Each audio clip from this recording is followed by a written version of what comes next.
신앙은 결단이 있어야 변화가 있고 성장이 있습니다. 결단하고 또 그것을 실천하기 위해 기도하고 또 도전할 때 신앙도 삶도 또 사명에도 조금의 변화가 있을 수 있는 것입니다. 절기는 그런 의미에 있어서 결단하는 것입니다. 고난주간을 보내시면서 나도 이렇게 한번 다시 신앙을 세워보겠다고, 그동안 미처 관심 가지 못했던 것들을 한번 또 도전해 보겠다고, 그동안 또 잘하지 못했던 것들을 다시 한번 잘 점검해 보겠다는 그런 마음들을 품고 그 결단의 마음을 가지고 기도하면서 또 이렇게 한 주간을 도전하면서 보낼 때 이 고난주간이 얼마나 큰 힘이 되고 또 변화의 산실이 되는 것들을 경험할 수 있게 되는 것입니다. 그래서 새벽도 깨우시고 또 아니면 저녁에 오셔도 기도하시고 또 금식도 하시고 또 취미생활도 좀 절제하시고 그러시면서 고난주간을 잘 보내시면 아마 신앙과 삶의 또 새로운 변화와 또 성장을 경험하실 수 있게 될 것입니다. 금년도 고난주간이 여러분의 신앙과 삶에 좋은 변화와 또 아름다운 성장이 있기를 주님의 이름으로 축복합니다. 예수님의 신상을 장소로 간략하게 소개해 보겠습니다. 본적, 예수님의 본적은 하늘입니다. 하나님 나라입니다. 출생지는 베들레헴, 성장지는 나사렛, 사역지, 주된 사역지는 갈릴리, 그 다음에 사망지는 예루살렘 골고다 언덕, 이렇게 말씀드릴 수 있습니다. 하늘 보좌를 버리시고 베들레헴 마구간에 인간의 몸을 입고 내려오셨습니다.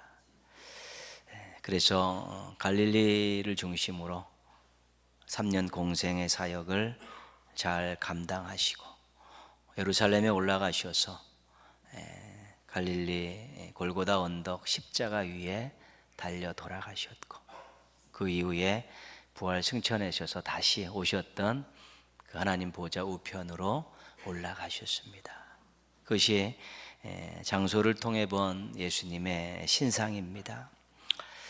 저 높은 곳에서 인간의 몸을 입고 내려오셨다가 공생애를 사신 후에 저 높은 곳으로 올라가신 분입니다. 하늘 보좌를 버리시고 말구유로 내려오실 때 예수님의 마음이 어떤 마음이었을까요? 시간이 아까운 듯 피곤한 몸을 이끌고 갈릴리 전역을 돌아다니시던 그 예수님의 마음은 어떤 마음이었을까요? 극한의 고통을 겪으시며 십자가에서 죽으실 때 예수님의 마음은 어떤 마음이었을까요? 우리 소천 선생님의 시 주고 풉니다가 그 예수님의 마음을 조금 설명을 하고 있습니다. 고통당하는 이에게 고통을 덜어주고 풉니다. 아파하는 이에게 아픔을 싸매주고 풉니다. 절규하는 이에게 위로를 건네주고 풉니다. 목말라 하는 이에게 생수를 주고 풉니다.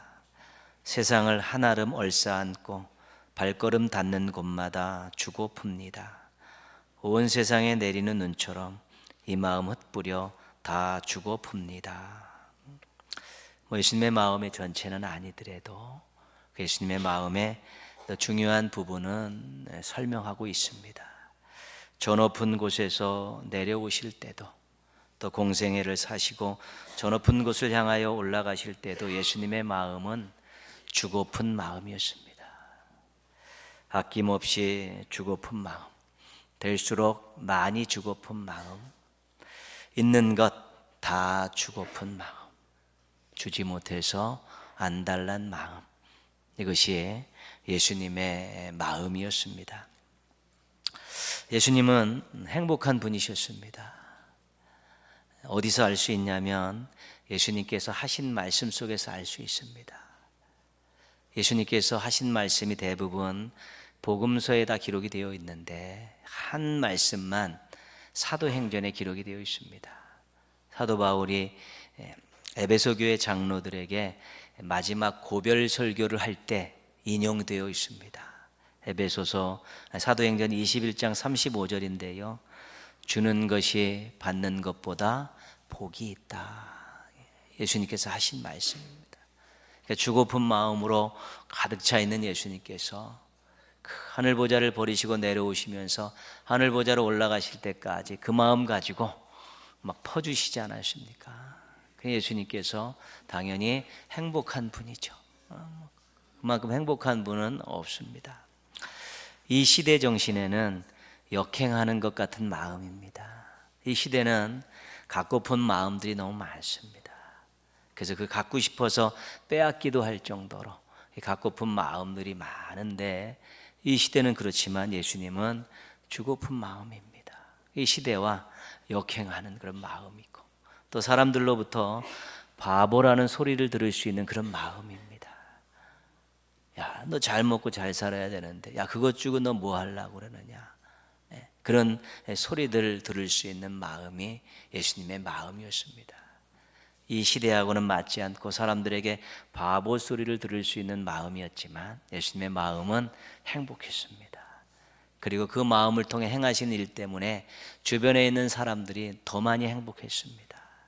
그게 참 귀한 마음이고 닮고 싶은 마음입니다.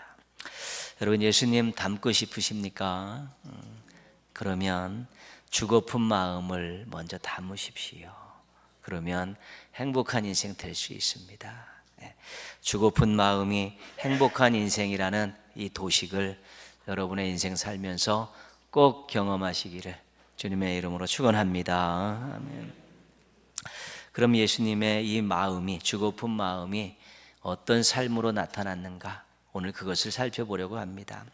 오늘 우리가 함께 읽은 말씀은 예수님께서 십자가에서 죽으시는 현장을 생생하게 보도하고 있는 내용입니다. 골고다 언덕에서 예수님께서 큰 소리를 지르시고 죽으셨습니다. 다른 성경을 좀 인용해 보면 다 이루었다. 하나님 내 영혼을 아버지 손에 부탁하나이다. 그런 큰 소리를 외치시고 죽으셨습니다.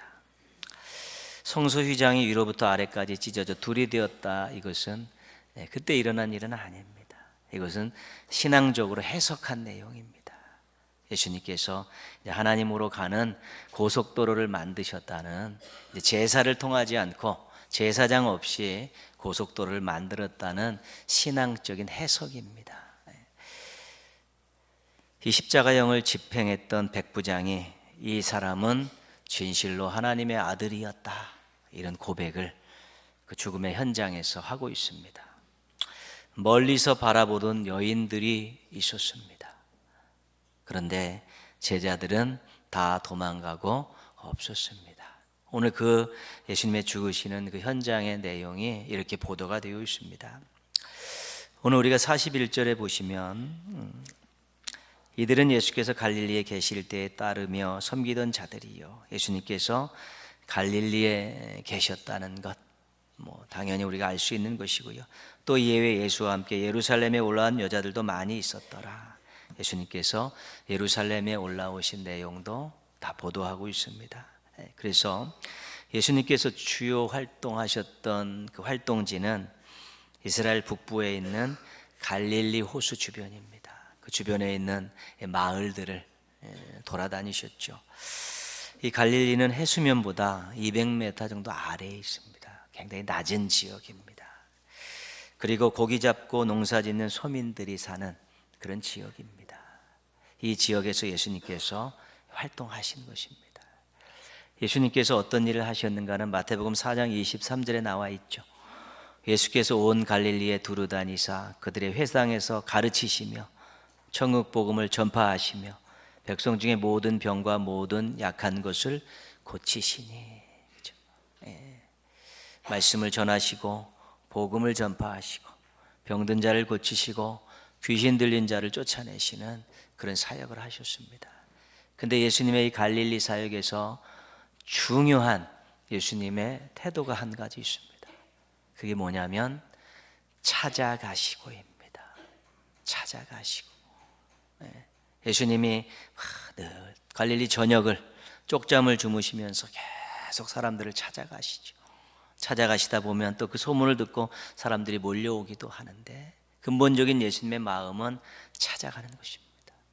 찾아가셔서 말씀을 전하시고 복음을 전하시고 병을 고치시고 또한 귀신을 쫓아내시면서 그 사람들을 유익하게 하시는 것입니다.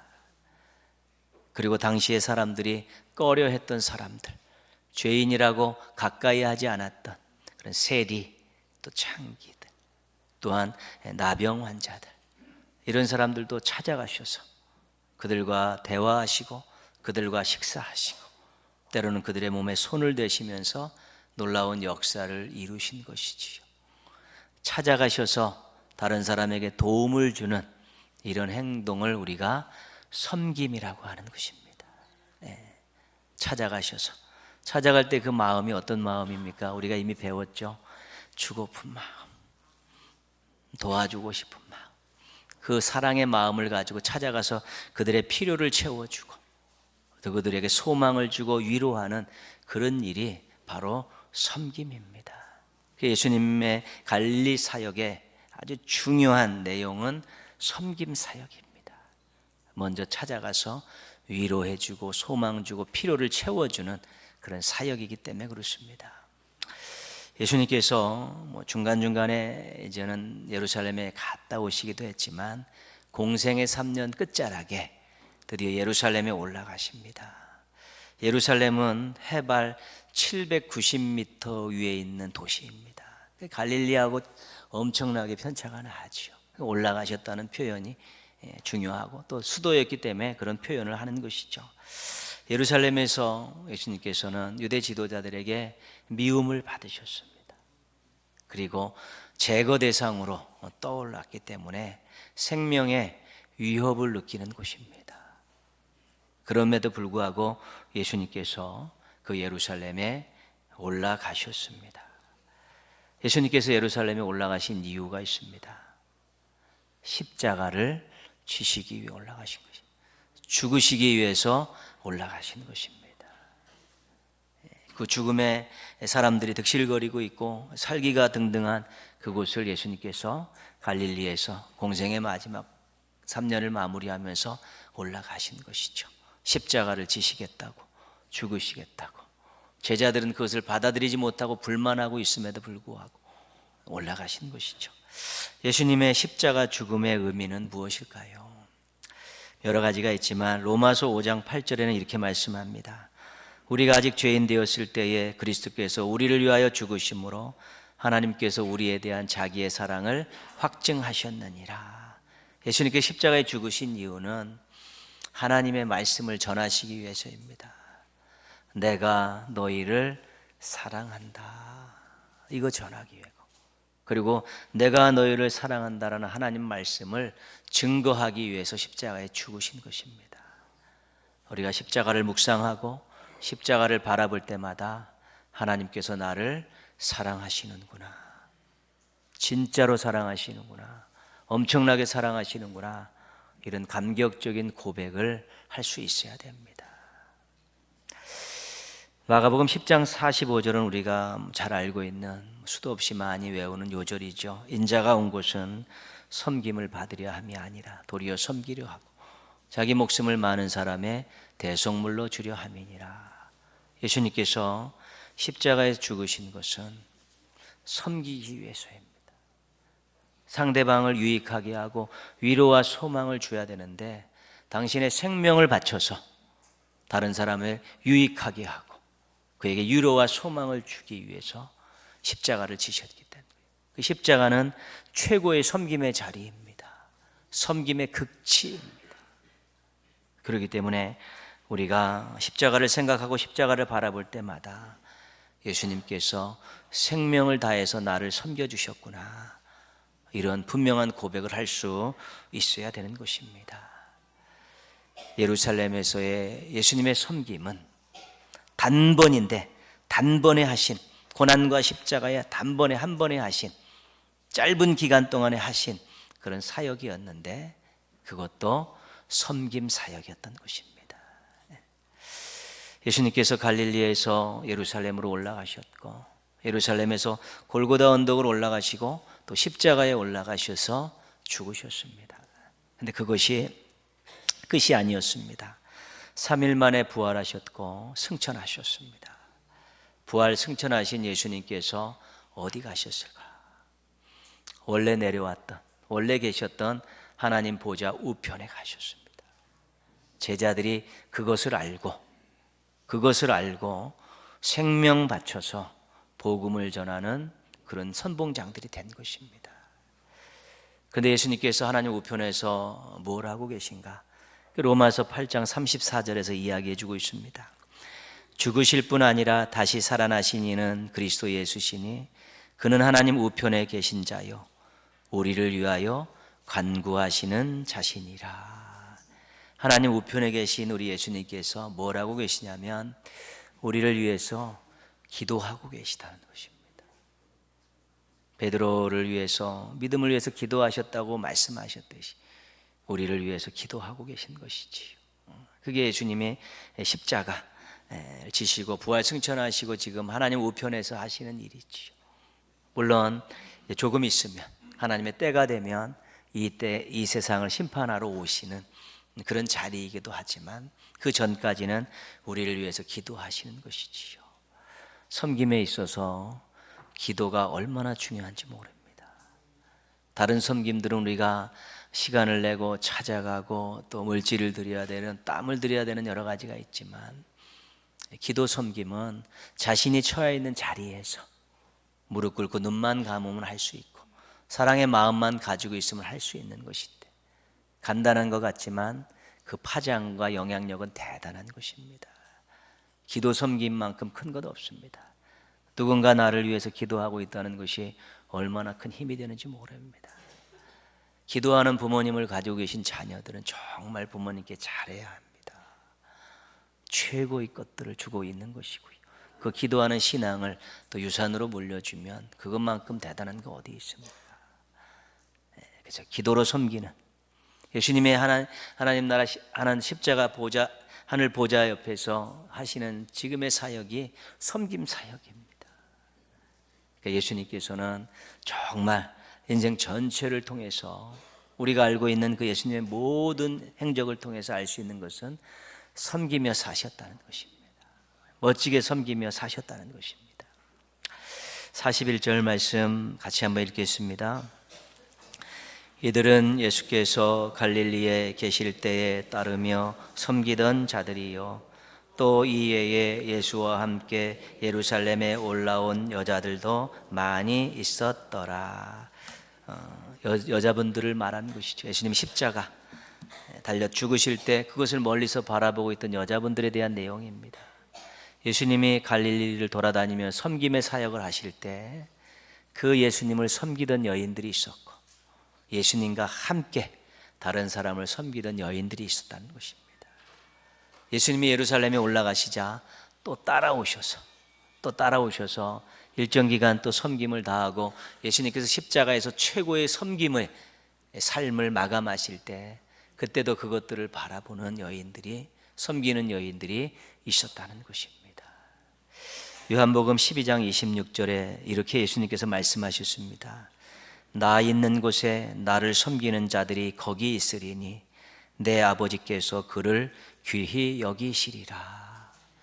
예수님 섬기는 그곳에 예수님을 섬기는 자들이 있다는 것입니다. 그 있을 수 있죠. 그러니까 어떤 면에서는 우리가 섬기고 있는 그 자리는 예수님이 함께 하시는 자리이기도 한 것입니다. 예수님께서 나 있는 곳에 나와 함께 섬기는 자들이 있는데 아버지께서 그를 귀히 여기신다 그렇게 말씀하십니다.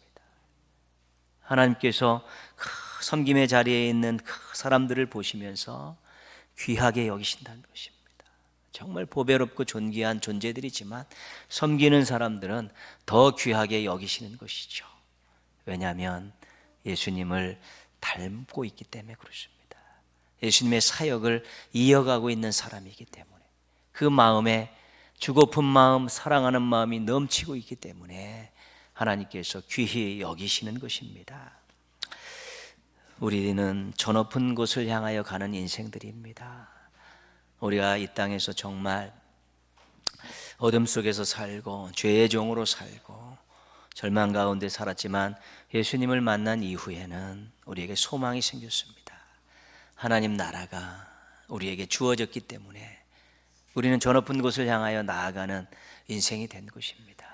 하나님이 통치하시고 하나님께서 상급을 주시고 하나님께 영원토록 찬양을 드리는 그 하나님 나라가 우리에게 주어졌기 때문에 우리는 이 땅을 살지만 저 높은 곳을 향하여 계속 꾸준히 올라가는 그런 인생들이라는 것입니다. 그 나라를 향해 가고 있는데 이 도상에서 순례자로 사는 이 도상에서 우리가 살아가야 될 삶이 있다는 것입니다. 예수님께서 저 높은 곳에서 내려오셔서 공생애를 살며 저 높은 곳을 올라가시면서 그 공생의 기간 동안에 섬김의 삶을 살았듯이 우리도 이 땅에서 섬김의 삶을 살아야 되는 것입니다. 예수님께서 가르쳐 주시고 몸소 행하신 이 섬김의 삶이 우리들에게 있어서 너무 중요한 것입니다. 우리가 섬겨보았고 섬김을 받아봐서 알지만 인간관계에서 누군가 나를 섬기면 굉장히 좋습니다. 너무 행복합니다. 그리고 또 누군가를 사랑하는 마음을 가지고 주고픈 마음을 가지고 섬기면 때로는 시간도 드리고 물질도 드렸는데 마음이 너무 좋습니다. 섬김은 인간관계를 아주 아름답고 따뜻하게 하는 아주 귀한 도구입니다. 그리고 공동체가 아름답게 유지하고 성장하려면 꼭 있어야 될 사람이 있는데 섬기는 사람입니다. 많이 말씀드린 내용이지만 정말 가정이 견뎌내는 것은 섬기는 분이 있었기 때문이죠. 어머니들이죠. 무진장 섬기는 거 아니지 않습니까? 24시간 섬긴다고 과언이 아닐 정도로. 그렇죠. 요즘은 좀 많이 세대가 달라졌지만 저희 부모님 세대는 다 그렇죠. 그러니까 가정이 유지된 것이죠. 그때 섬기지 않고 깃발 들고 밖으로 나갔으면 깨진 가정이 수도 없는 것입니다. 요즘 그런 일들이 심심치 않게 일어난 것이지. 우리 공동체, 신앙 공동체 안에 여러분 또 작은 모임 가운데서도 누군가 섬기는 사람이 있으면 화목하고 오래가고 또 성장하고 그렇습니다. 이 섬김이라는 것은 그래서 영향력이 있는 것입니다. 열매가 있는 것입니다. 우리가 지금 자본주의 사회를 살고 있습니다. 이 자본주의라는 이 제도는 좋은 제도이죠. 그러나 완벽하지 않습니다. 허점도 많이 있습니다. 우리 송자라는 이 교수님 또 대학 총장도 하신 분이 강연을 한 내용이 있습니다. 그 내용 가운데 이런 말씀을 하십니다. 자본주의가 성장하려면 세 가지 문제를 풀어야 한다. 첫 번째, 환경 문제.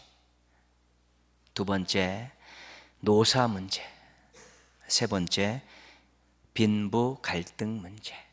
이 세 가지가 자본주의 사회에서 잘 안 풀린다는 것이지.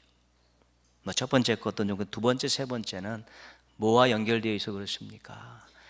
이게 돈과 연결되어 있는 것이죠. 돈과 연결되어 있을 때 대부분의 사람들이 갖고 싶은 마음들이 크면 갈등이 해결이 안 되는 것입니다. 갈등이 해결이 안 되면 계속해서 누적되고 그것이 항상 문제가 되는 것이고 그것 때문에 상처받고 그것 때문에 또 사회적인 요소들이 장애를 받고 그런 것이죠. 그럼 이렇게 말씀합니다.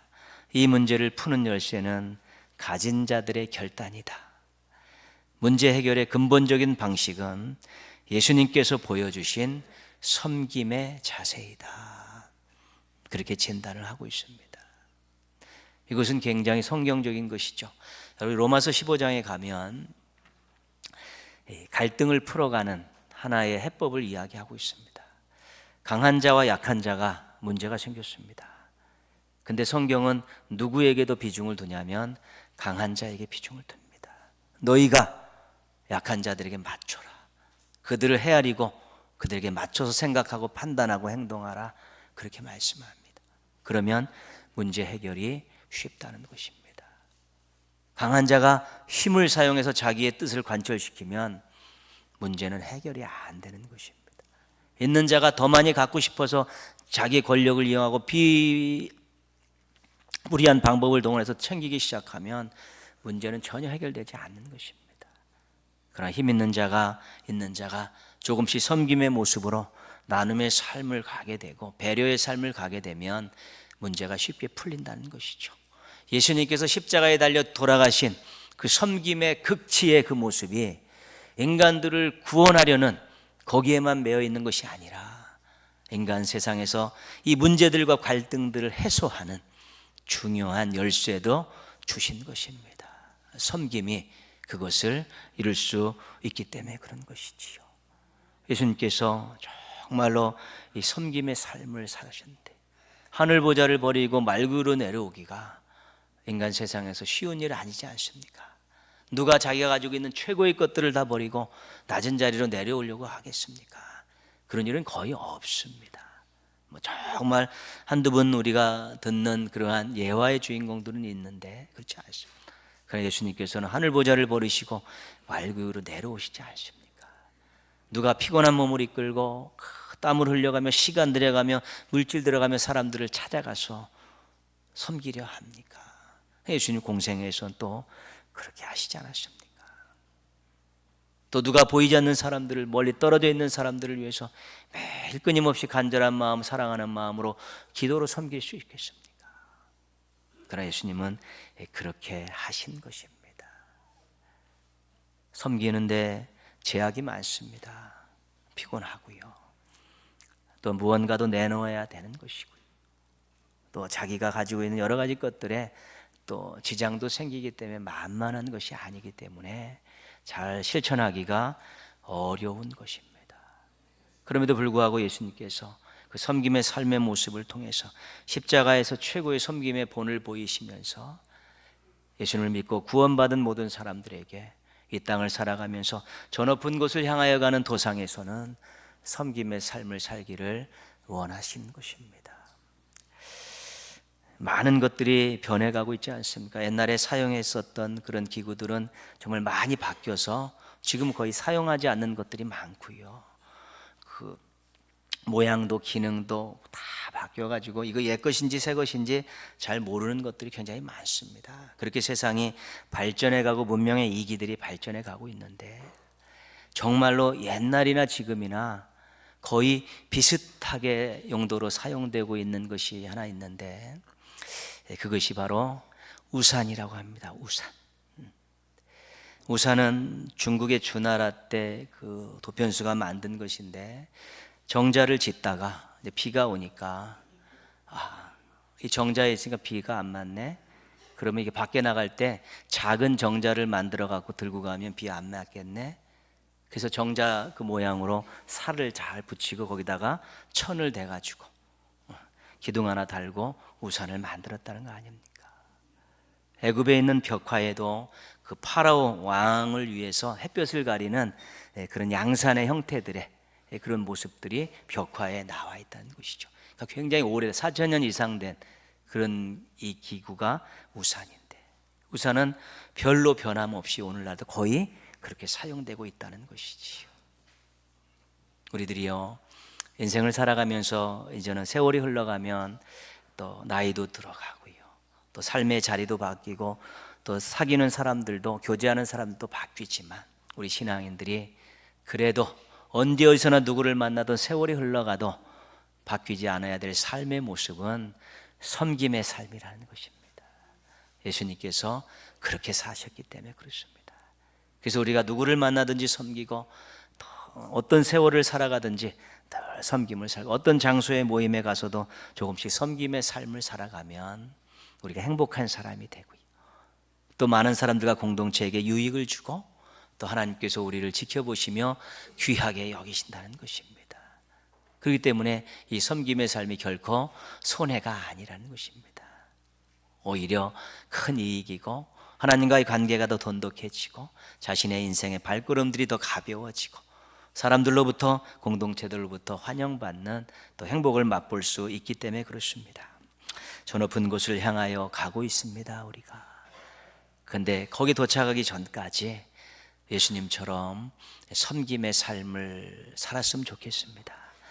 그래서 행복하시고 사람들과 공동체에게 큰 유익을 안겨주시고 하나님께 이쁨 받으시고 귀하게 여기심을 받으시는 우리 멋진 신앙인들 되시기를 주님의 이름으로 축원합니다. 아멘.